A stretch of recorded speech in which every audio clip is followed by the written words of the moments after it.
Ayaw mo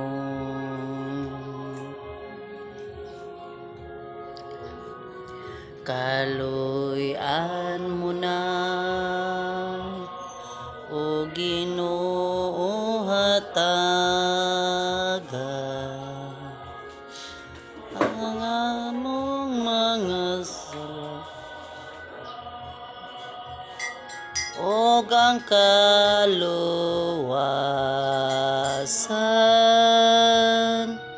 nga among gipaabot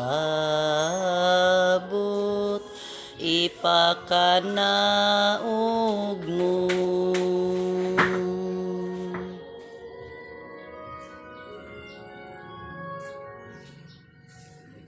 Kaluya ron ta kita sa Dios nga makagagahom sa tanan o pasayloon sa atong mga sala. Dadonon ta kita niya ngadto sa kinabuhing dayon.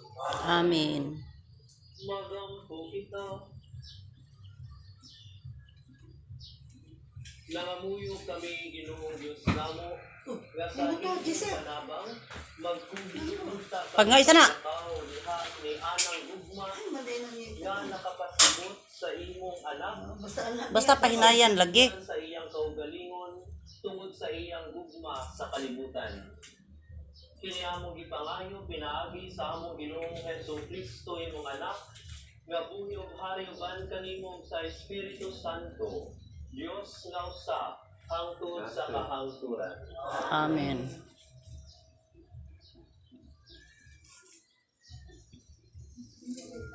Gikan sa basahon ni Propeta Jeremias. Nag-ingon ang Ginoo, kaliabot ang panahon nga maghimo ako bag-ong kasabutan uban sa katawan sa Israel ug sa Huda.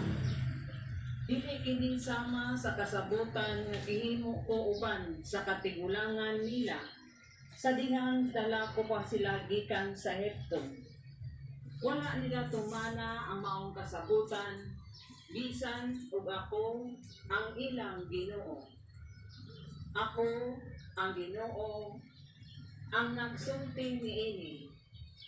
Inig abot niadtong panahona, mao kini ang kasabutan nga hinuon ko uban sa katawhan sa Israel. Ibutang ko ang akong sugo sa ilang kaisipan ug isulat ko sa ilang kasing-kasing. Ug mahimo ko nga ilang Dios ug sila ang akong katawhan. Ako ang Ginoo, ang nagsulti niini. Dili na kinahanglan nga tudloan ang usa ka tawo sa iyang katagilungsod